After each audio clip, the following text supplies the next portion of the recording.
우리가 먼저 된 자 나중되고 나중된 자 먼저 되리라, 이 말씀을 가지고 3주째 묵상하고 있습니다. 우리가 이 말씀이 그래, 사람은 끝까지 가봐야지 알지, 길고 짧은 것은 대봐야지 알지, 어떤 이런 비교와 경쟁 속에서 결과를 보는 말도 아니고, 또 말 그대로 먼저 되고 나중되는 순서의 문제, 그러니까 천국에 먼저 들어가고 늦게 들어가는 문제가 아니고, 이 먼저 된 자 나중되고 나중되고 먼저 된다는 이 말씀이 천국에 들어갈 자로서 못 들어갈 사람들이 있고, 못 들어갈 사람으로서 천국에 들어갈 사람이 있다라는, 천국에 들어가느냐 못 들어가냐라는 어찌 보면 아주 충격적인 말씀이라는 것을 우리가 말씀을 통해 지금 묵상하고 있습니다. 이것은 천국에 들어가는 문제입니다. 천국에 못 들어가는 문제죠. 구원을 받느냐 못 받느냐 하는 문제의 말씀이죠. 우리가 그 또 첫 번째 이 말씀을 하실 때 상황은 이 부자 청년 관리와 실제 대화하는 가운데 이 말씀을 하셨죠. 거기서 중요한 키워드는 뭐였죠? 내려놓음이었습니다. 그러니까 하나님보다 우선시 되는 거, 그것이 재물일 수도 있고, 많은 경우 물질일 경우 많지만 때로는 그것이 부모나 자식이나 형제나 가족이 될 수도 있고, 때로는 내 명예가 될 수도 있고, 내 지위가 될 수도 있고, 때로는 내 생각과 경험과 감정까지 하나님보다 우선시 되는 것을 내려놓지 못한 때, 부자가 천국에 들어간 것이 낙타가 바늘길 들어가는 것처럼 어려운 것처럼 못 들어가는 거죠. 하나님보다 우선시 되는 것을 내려놓을 수 있는 거, 그것이 진정한 믿음이죠. 또 하나, 하나님 앞에 우리가 감사하는 믿음이 있습니다. 포도원 품꾼의 비유를 통하여서 우리가 분명히 오전 6시부터 오후 6시까지 하루 종일 수고한 그 품꾼도 사실 주인과 자신만 생각한다면, 그 주인이 자기를 품꾼으로 써주지 않았으면 자기도 그날 하루 공치는 거죠. 그 주인만 생각한다면, 그리고 그 주인이 약속한 한 데나리온을 적게 준 것도 아니고 그대로 줬잖아요. 그 주인과 자신만을 생각하면 분명히 감사할 수 있는 상황이었습니다. 그러나 자신은 오전 6시부터 하루 종일 일했고, 나중에 오후 5시에 와서 겨우 1시간 일한 사람이 똑같은 한 데나리온 받는 것을 보고 그 사람을 봤기 때문에 비교하고 그 속에서 불공평하다고 불평하게 됐을 때, 하나님은 말씀하시죠. 감사하는 자가 먼저 되는 사람이라는 거죠. 분명히 하나님 앞에 집중하면 감사할 수 있었지만 사람을 봤기 때문에 불평하고 원망하였고, 그 사람이 나중된 자라고, 나중될 것이라고 주님이 말씀하시는 것을 우리가 지난주까지 보았습니다. 자, 오늘은 이제 세 번째, 먼저 된 자 나중되고 나중된 자 먼저 되리라, 이 말씀 세 번째 주신 상황은 주님의 가르치심 속에서 나타납니다. 첫 번째는 실제로 대화하는 가운데, 두 번째는 비유 속에서, 세 번째는 이 가르치심 속에서 나오는데, 오늘 우리가 읽었던 본문 누가복음, 이 본문은 마태복음 7장에 나온 산상수훈의 말씀과 같습니다. 산상수훈의 이 마태복음 7장 말씀이 조금 더 구체적으로 나와 있는데, 이 두 가지 본문을 우리가 비교하면서 오늘 주님은 이 먼저 된 자 나중되고 나중된 자 먼저 되리라, 이 말씀을 어떤 의미로 우리에게 주고 계시는지 오늘 우리가 말씀을 묵상하고 그를 통해서 은혜를 나누고자 합니다. 먼저 오늘 본문의 상황은 23절에 주님의 따라다니는 한 사람이 질문하는 것으로 시작이 됩니다. 주님이 지금 어떤 일을 하고 계시냐면, 22절을 보면 예수께서 각 성 각 마을로 다니사 가르치셨습니다. 가르치시며 예루살렘으로 이렇게 여행을 하고 계셨는데, 그때 어떤 한 사람이 이렇게 질문합니다. 주여, 구원을 받는 자가 적으니까. 주님, 그럼 구원을 받는 사람이 적습니까? 사실 이 질문도 우리가 한번 조금 더 깊게 생각해 보면은, 왜 이런 질문을 했을까요? 이 사람은 왜 이렇게 물었을까요? 주님, 구원을 받는 사람이 그러면 적습니까? 여러분, 왜 이렇게 질문했을까요? 아마도 이 사람은 예수님의 가르침을 쭉 들었는데, 주님의 가르침을 들었는데 좀 충격을 받은 것 같아요. 주님의 가르치심 속에서는 구원받는 사람이 그렇게 많아 보이지 않은 거죠. 그러니까 묻는 거예요. 그러니까 주님의 가르침은 정말 충격적이었어요. 실제로 산상수훈, 마태복음 5장에서 7장의 산상수훈의 내용이 기록되어 있고, 7장 맨 마지막에 보면 무리가 그의 가르침을 듣고 놀랐다. 이는 바리새인들과 서기관들이 가르친 것과 달랐다. 주님의 가르침이 충격이었어요. 구원받는 사람이 적게 느껴지는 거예요. 우리가 2주 전에 보았던 부자 청년과의 그 대화 속에서도 베드로가 놀래서 이렇게 묻죠. 부자가 천국에 들어간 것이 낙타가 바늘기 들어간 것보다 어렵다는 그 말을 듣고, 아니 그러면 누가 구원을 얻을 수 있습니까? 주님이 하신 말씀만 듣다 보면은 구원 받을 사람이 그렇게 많아 보이지 않아요. 적어 보여요. 충격을 받아서 묻습니다. 주여, 그러면 구원을 받는 자가 적습니까? 자, 이렇게 물었을 적에 주님이 어떻게 대답하시죠? 이제 그 밑에 24절에 보시면 주님이 이렇게 대답합니다. 첫 번째 대답이 뭐죠? 좁은 문으로 들어가기를 힘쓰라. 좁은 문으로 들어가기를 힘쓰라. 내가 너에게 이르노니 들어가기를 구하여도 못하는 자가 많으리라. 구원을 받는 사람이 적습니까? 했더니 대답이 좁은 문으로 들어가기를 힘쓰라. 좁은 문이 뭐죠? 그게 구원을 얻는 문이에요. 근데 거기 들어가도록 힘쓰래요. 자, 그렇다면 좁은 문이 도대체 어떤 문일까요? 우리 지금 들어오는 저 문일까요? 그래서 저 문을 우리가 좀 높이도 좀 낮추고 좁게 하면은 저절로 겸손하게 고개를 숙이고 들어올 거 아니에요. 그렇지 않습니까? 아니 실제로 예전에 어떤 그 교회에서는 문턱을 그러니까 높이를 낮춰가지고 누구나 다 고개를 숙이고 들어오게 만들었대요. 과거 그런 교회가 있어 실제로. 들어올 때부터 겸손하게 고개 숙이고 들어오라고. 자, 근데 그 문일까요? 그 좁은 문일까요? 그 의미가 아니겠죠. 우리가 이 좁은 문이 어떤 의미인지 우리가 좀 더 명확하게 알기 위해서 마태복음 7장의 그 본문을 같이 보는 게 좋을 것 같습니다. 이 마태복음 7장 13절 14절 말씀을 보면은 산상수훈에서도 지금 이렇게 말씀하시죠. 좁은 문으로 들어가라. 멸망으로 인도하는 문은 크고 그 길이 넓어 그리로 들어가는 자가 많고 생명으로 인도하는 문은 좁고 길이 협착하여 찾는 자가 적음이라. 일단 좁은 문은 좁은 길로 가는 문인데 길이 협착해요. 문이 좁아요. 그러니까 좁은 문이죠. 여기서는 우리가 힌트를 얻기가 좀 어렵습니다. 그러나 여기서 우리가 중요한 힌트로 하나 기억할 단어는 그 다음에 있는 찾는 자가 적다라는 말입니다. 분명히 좁은 문은 생명으로 들어가는 문이에요. 근데 여러분 보세요. 생명으로 들어가는 문을 우리가 분명히 알아요. 멸망으로 가는 문이 넓어요. 그것도 우리가 알아요. 그러면 적어도 찾는 사람이 많아야 되잖아요. 생명인 줄 알면 찾는 자가 많을 건데 찾는 자가 적다라는 거예요. 찾는 자가 적다라는 말을 기억해야 돼요.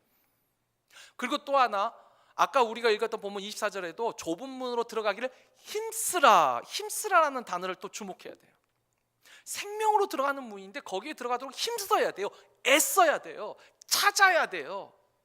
반대로 힘쓰지 않고 애쓰지 않고 찾지 않으면 그 문으로 들어갈 수 없는 거예요.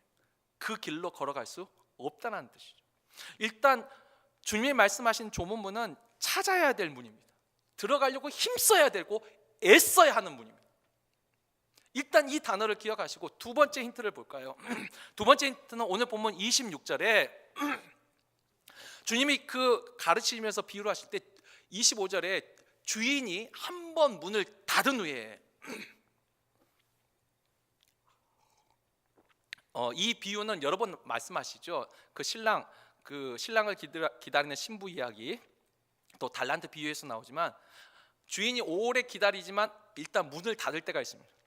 근데 한 번 문을 닫은 후에 들어오지 못한 사람이 밖에 서서 하는 말이 있습니다. 그들이 하는 말 속에 이 좁은 문에 대한 힌트가 또 들어있지요. 밖에 있는 사람들이 막 문을 두드리면서 주여 열어주소서. 근데 주인이 말해요. 나는 너희를 모른다, 알지 못한다. 그랬더니 26절에 이 사람들이 뭐라고 말하죠? 자, 그때 너희가 말하되 우리는 주 앞에서 먹고 마셨으며 주는 또한 우리를 길거리에서 가르치셨나이다. 주님을 아는 사람이에요, 모르는 사람이에요? 아는 사람이에요. 주님 앞에서 먹고 마셨어요. 그리고 주님이 자기들을 가르치셨어요. 그러니까 주님의 가르침을 들은 사람이에요. 들었다는 거예요. 그런데 왜 이 사람은 못 들어갔을까요? 또 하나 우리가 다시 마태복음 7장으로 가볼까요? 마태복음 7장 21절 22절을 보면은 그 좁은 문에 대한 이야기가 쭉 나오면서 우리가 또 잘 아는 말씀이 있죠. 21절에 나더러 주여 주여 하는 자마다 다 천국에 들어갈 것이 아니요 다만 하늘에 계신 내 아버지 뜻대로 행하는 자라에 들어가리라. 그리고 22절에 그날에 많은 사람이 나더러 이르되 주여 주여 우리가 주의 이름으로 선지자 노릇하며 주의 이름으로 귀신을 쫓아내며 주의 이름으로 많은 권능을 행하지 아니하였나이까 하리니. 누가복음의 말씀과 마태복음 말씀이 좀 비슷하죠. 여기도 주님, 우리는 주님 앞에서 먹고 마셨어요. 주님은 우리를 가르치셨습니다. 이쪽은 우리는 주님의 이름으로 선지자 노릇했어요. 이거 뭐죠? 자기도 주님의 이름으로 가르치셨어요. 주님의 이름으로 귀신을 쫓아냈어요. 주님의 이름으로 많은 권능을 행하였어요. 많은 일들을 행하셨어요. 근데 문제는 주인이 모른다는 거예요. 그걸 모른다라고 말씀하시죠. 도대체 왜 이렇게 말씀하실까요?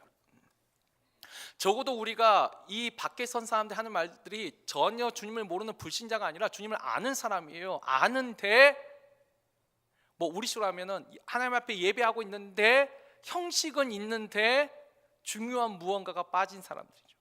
그 중요한 무언가가 뭘까요? 무엇이 빠졌을까요? 자, 거기에 대한 대답은 오늘 이제 보면 27절로 가죠. 그렇게 이 사람들이 밖에 서서 말하니까 27절에 이 주인이 이렇게 말하죠. 그가 너희에게 말하여 이르되 나는 너희가 어디에서 왔는지 알지 못하노라. 행악하는 모든 자들아 나를 떠나가라 하리라. 행악하는 모든 자들아. 주님 앞에서 먹고 마시고 주님한테 배웠는데 실제 행동은 악을 행했다는 거예요. 악을 행했다는 거예요.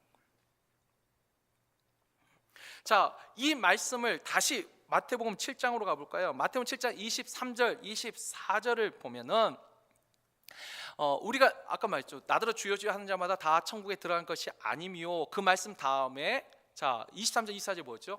그때 내가 그들에게 밝히 말하되 내가 너희를 도무지 알지 못하니 불법을 행하는 자들아 내게서 떠나가라. 그러니까 악을 행하는 자들아 떠나가라. 불법을 행하는 자들아 떠나가라. 악을 행하고 불법을 행하는 사람들을 모른다 하시는 거예요. 그러면서 그 밑에 이어지는 말이 뭐죠? 그러므로 누구든지 나의 이 말을 듣고 행하는 자는 그 집을 반석 위에 지은 지혜로운 사람 같으리니. 그리고 그 밑에 우리가 잘 아는 반석 위에 집을 지은 사람들은 굳건하고 그러나 모래 위에 지은 사람들은 바람이 불고 풍수가 심해지면 무너짐이 심하리라. 이 말씀이 이어지죠. 뭐죠? 잘 보십시오. 좁은 문으로 들어가기를 힘쓰라.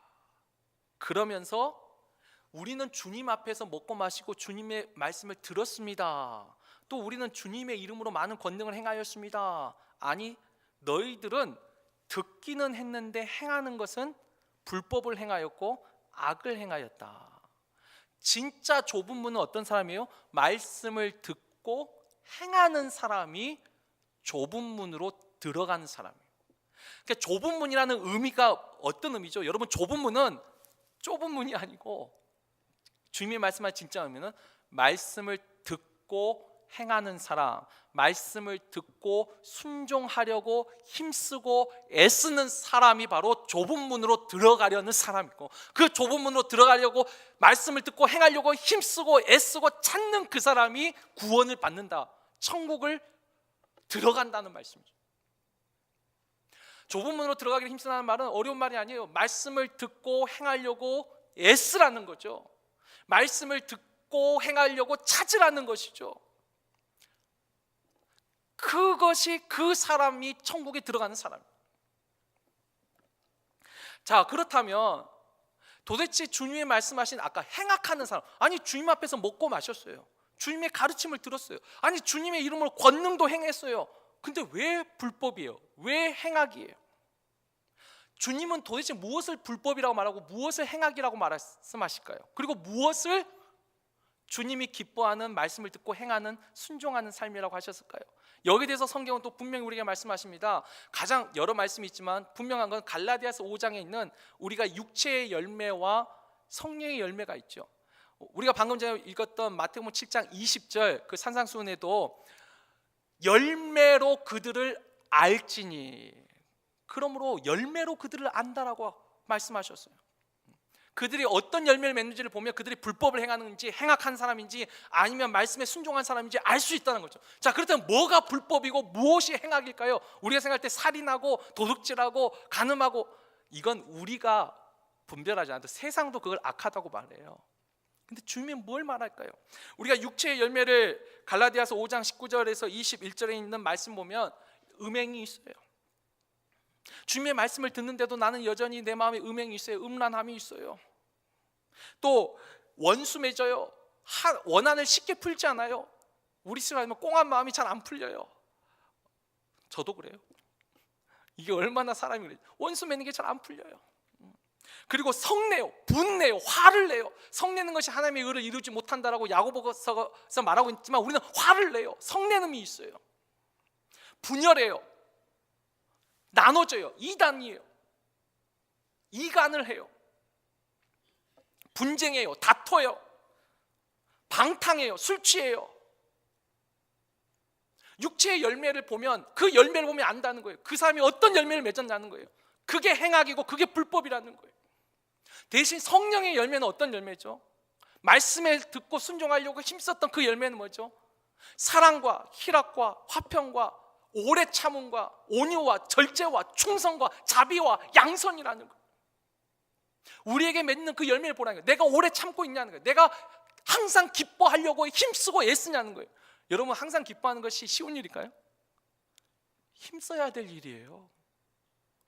찾아야 돼요. 열심히 찾아야 돼요. 아까 그랬죠. 포도원 품꾼도 주인에게 집중하려고 힘쓰고 애썼으면 마음은 좀 서운하죠. 모든 사람이 다 그래요. 저도 좀 서운할 거예요. 아니, 아침부터 난 저녁 늦게까지 일했는데 제가 그냥 사적인 얘기 살짝 하자면 저는 너무 하나님이 일찍 부르신 것 같아요. 저는 10대 때 하나님한테 부름받고 이 목회 길 말고는 다른 걸 생각하지 않고 달려왔어요. 지금 생각하니까 살짝 억울해요. 좀 다른 일도 좀 하다가 저도 바울처럼 자비랑 성결을 했으면 훨씬 더 마음 편했을 텐데 다른 길 걸어갈 수 있는 그 길들은 다 너무 일찍 하나님을 만났어. 살짝 억울할 수도 있어요. 왜? 그렇지 않은 분들 보면은 조금 부러워요. 또 저도 그런 마음이 있어요. 그런데 어떻게 해요? 하나님한테 다시 집중할 수밖에 없는 거예요. 그래도 날 부르신 분, 나를 불렀으니까 그분을 생각하면 내가 하루 공칠 수도 있었는데 10대부터 부르신 게 하나님을 생각하면 감사한 거예요. 근데 주변 사람들하고 비교하면 살짝 억울하죠. 힘써야 되는 거예요. 찾아야 돼요. 내가 감사하려고 애써야 돼요. 범사에 감사하는 게 쉬운 일일까요? 어렵지요. 어렵습니다. 감사할 것이 있어야 감사하죠. 그런데 감사하려고 힘써야 돼요. 애써야 돼요. 들어가려고 애써야 돼요.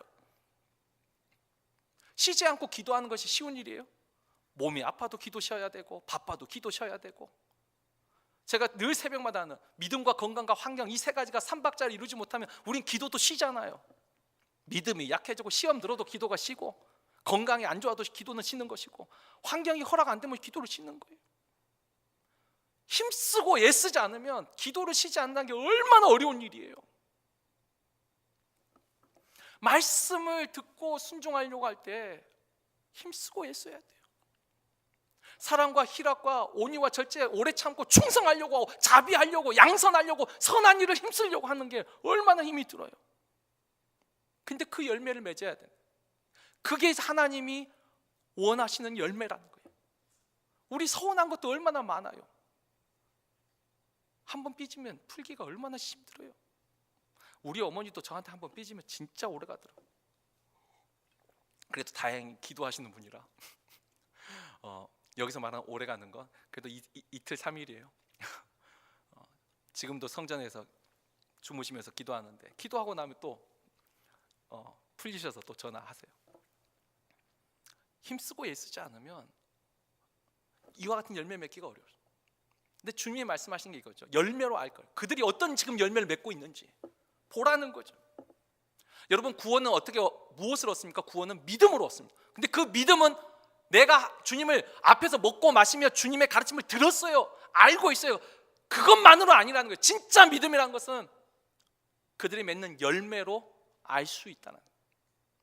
진짜 믿음이 구원을 얻는 거예요. 천국에 들어가는 거예요. 그 열매가 우리가 지난 시간에 했지만 내려놓을 수 있는 믿음이에요. 감사하는 믿음이에요. 그리고 오늘 이 본문에서 키워드는 뭘까요? 순종이에요. 말씀을 듣고 행하려는 사람, 그 사람이 먼저 되는 사람이고 먼저 가는 사람이에요. 말씀을 순종하는 거예요. 그렇다면 이제 또 여기서 한번 우리가 깊게 한번 묵상해야죠. 더 깊게 들어가 보죠. 먼저 된 자, 그러니까 말씀을 그러면 듣고 행한다는 그 말의 의미가 뭘까요? 먼저 됐는데 왜 나중 되는 자가 될까요?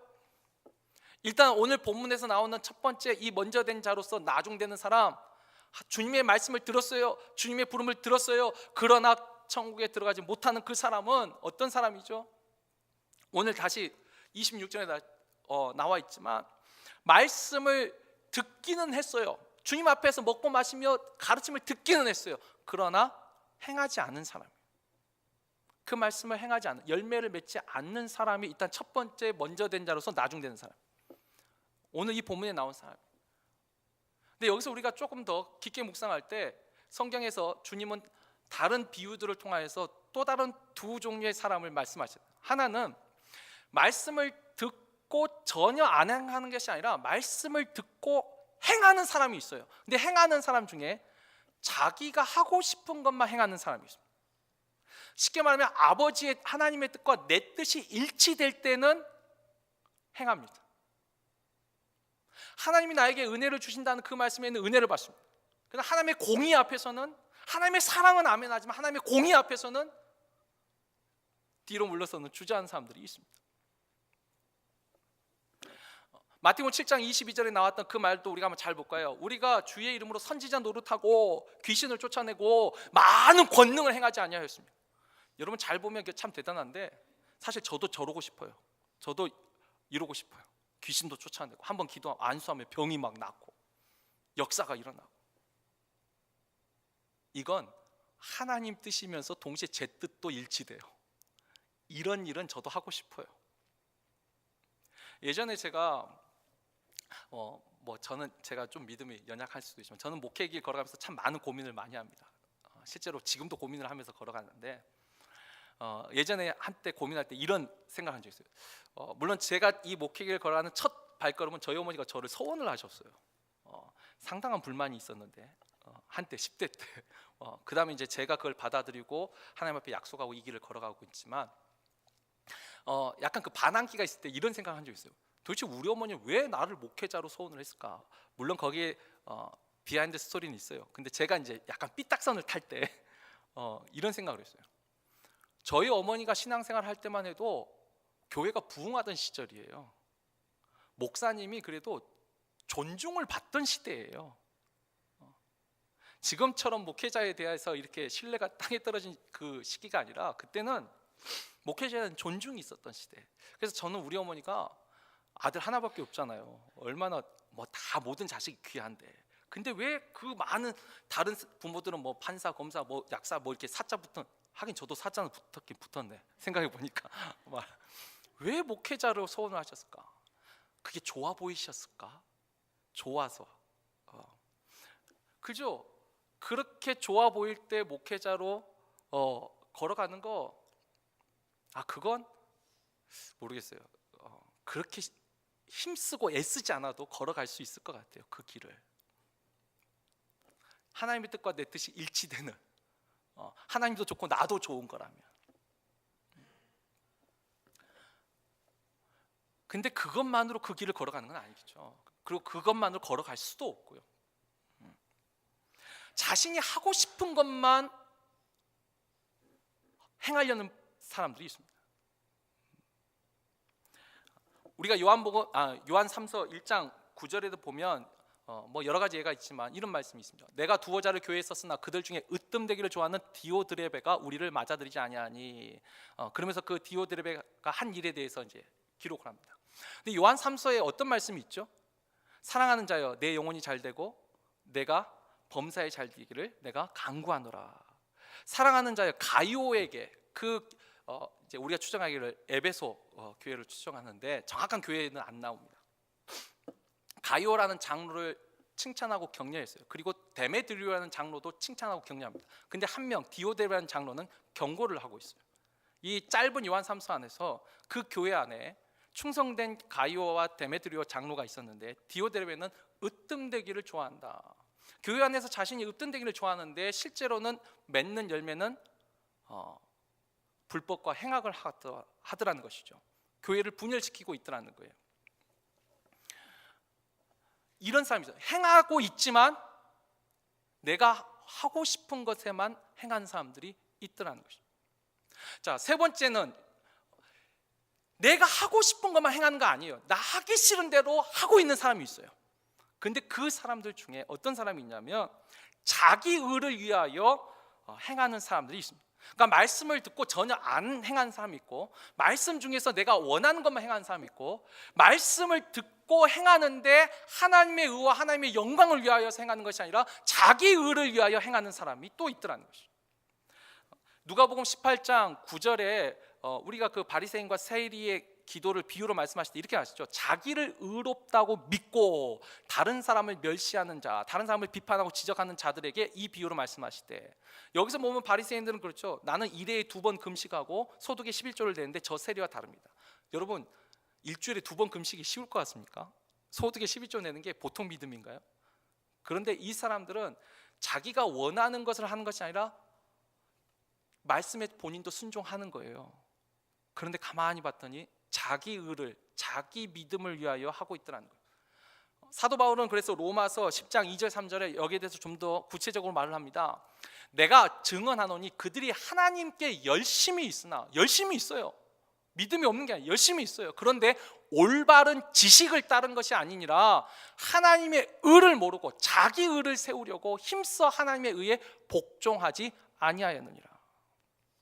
가만히 보면 하나님의 의, 하나님의 뜻을 순종하려고 애쓴 게 아니라 자신의 의를 세우려고 힘써서 하나님의 의에는 복종하지 않고 말씀에는 복종한 게 아니라 자기를 위하여 힘쓰고 있다는 거예요. 열심히 있지만 올바른 지식이 없더라는 거예요. 바른 지식이 없더라는 거예요. 말씀을 정리해 보면 이렇습니다. 지금 주님이 어떤 사람이 그러면 구원을 얻는 자가 적습니까? 라는 질문에 좁은 문으로 들어가기를 힘쓰라. 그리고 그 좁은 문은 어떤 문이에요? 말씀을 듣고 행하려고, 순종하려고 힘쓰라. 듣고 행하려고 힘쓰라. 그리고 말씀을 듣고 행하려고 찾으라. 그 길을 찾으라는 거예요. 근데 여기서 또 한번 우리가 중요하게 묵상해야 할 단어가 있습니다. 그건 순종이라는 단어. 여러분, 순종이라는 단어는요, 내가 하고 싶은 것을 할 때 순종이라는 단어를 쓸까요? 순종이라는 단어 속에는 이미 내 뜻이 아니라 다른 사람, 타인의 뜻을 따른 때 순종이라는 말을 씁니다. 그러니까 내 뜻을 따르는 게 아니라 바로 타인의, 다른 사람의 뜻을 따를 때 순종한다고 할 때 우리가 일단 첫 번째는 뭐죠? 주님께 순종합니다. 근데 이 사람들도 주님께 순종한다고 생각했어요. 분명히 믿었어요. 근데 주님이 우리한테 직접 말씀해 주시면 얼마나 좋겠습니까? 뭐 할 때마다 뭐 이렇게 말씀해 주시면 정말 좋을 거예요. 그렇다면 주님께 순종한다는 말은 우리에게 직접 계시하시는 말씀이 아니면 또 어떤 의미를 가질까요? 말씀에 순종한다는 건 뭘까요? 내가 말씀을 읽고 내가 스스로 묵상해서 깨닫는 것도 분명히 있습니다. 이 말씀 속에서 내 뜻과는 달라요. 제가 이렇게 말할 때 적어도 몇 가지 일들이 생각나신 분들이 계시다면 여러분 좁은 길로 지금 잘 걸어가시는 거예요. 저도 말씀 속에 묵상하다가 정말 제 뜻과는 정반대였어요. 그러나 그 말씀 속에 눈물을 흘리면서라도 스탑하고 돌아선 실제 기억들이 있습니다. 내가 그렇게 할 수 있어요. 자, 근데 그것 말고 또 다른 경우는 뭘까요? 결국 말씀을 우리가 전에 들을 때 타인을 통하여서 때로는 제가 말씀을 묵상할 때 제 스스로에도 늘어난 게 돌멩이들도 하나님을 찬양할 수 있어요. 돌멩이들도 하나님을 찬양할 수 있는데 제가 이 말씀을 처음 했을 때는 이제 이 결혼 문제로 상당히 고민할 때였는데 뭐 우리 아내도 알고 있으니까 지금 우리 아내 만나기 전에 일이에요. 기도하는 부모가 뭐 좀 아프네요. 좀 반대를 했었어요. 지금 저희 아내 부모님은 정말 너무 감사하게 저를 안아주신 분이에요. 근데 그 전에 했던 분은 부모님이 반대하셨어요. 또 장로님이셨고 권사님이셨고. 근데 아무튼 저에겐 좀 아픈 추억인데 그때 제가 기억난 거, 돌멩이들도 하나님의 뜻을 말하는데 하물며 어쨌든 기도하시는 분인데 그 기도하는 부모가 반대하는 거. 근데 이게 지금 제가 참 편하게 말하고 있잖아요.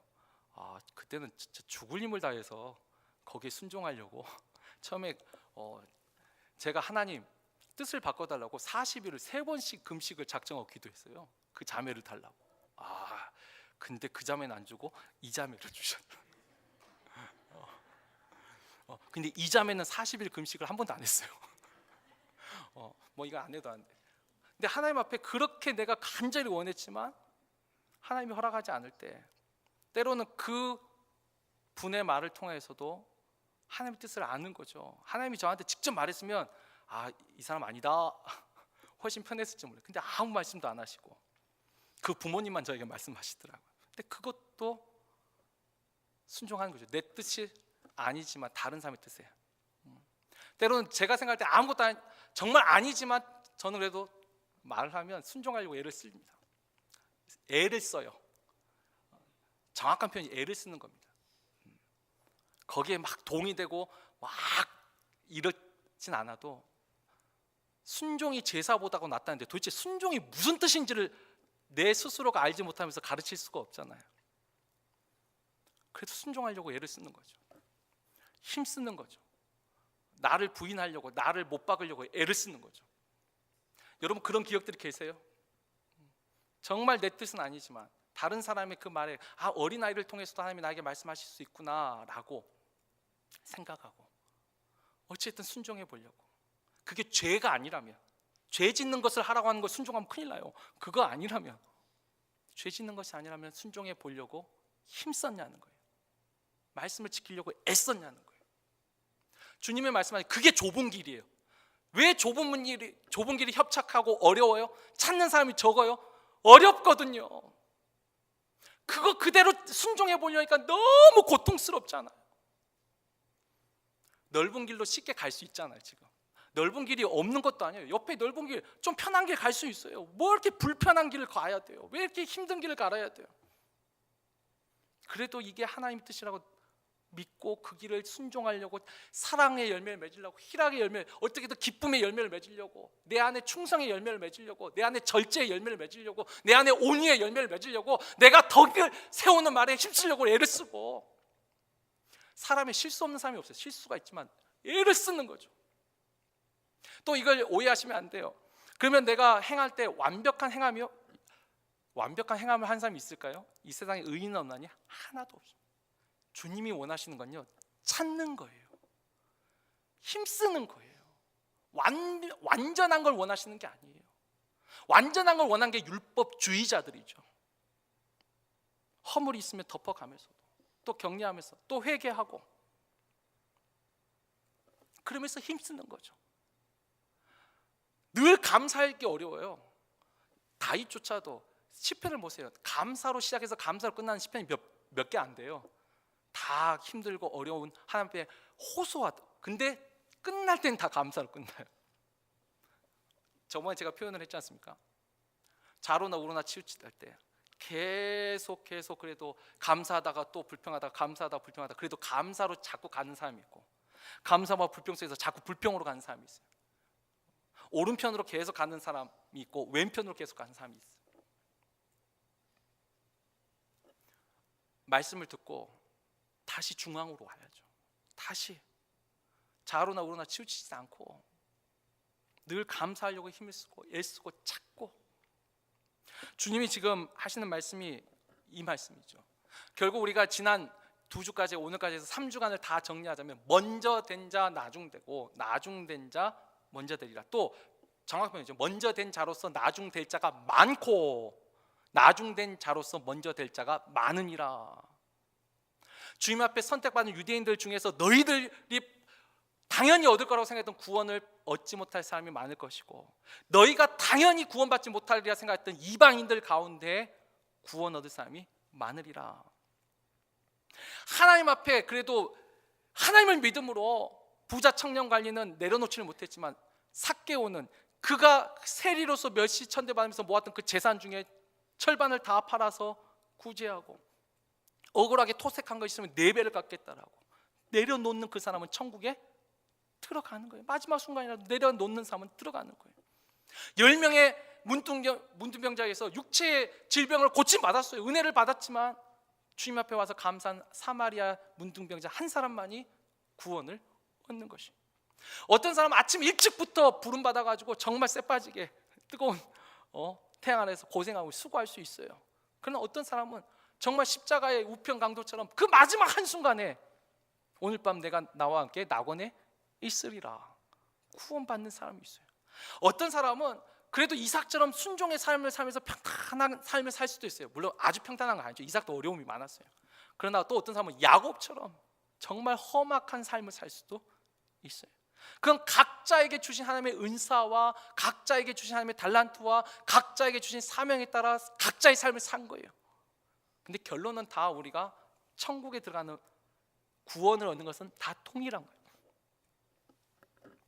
각자 나에게 주신 그 사명과 그 은혜를 생각하면서 감사하고 또 말씀에 순종하려고 힘쓰고 있으면서 하나님보다 더 우선시 되려는 거 있으면 늘 내려놓는 그 믿음, 그 믿음을 통해서 먼저 된 자로서 먼저 될 수 있기를. 이 먼저 된다는 말이 그거예요. 천국에 들어간 사람으로서 천국에 들어가는 것이 우리 모두의 모습이기를 주의 이름으로 축원합니다.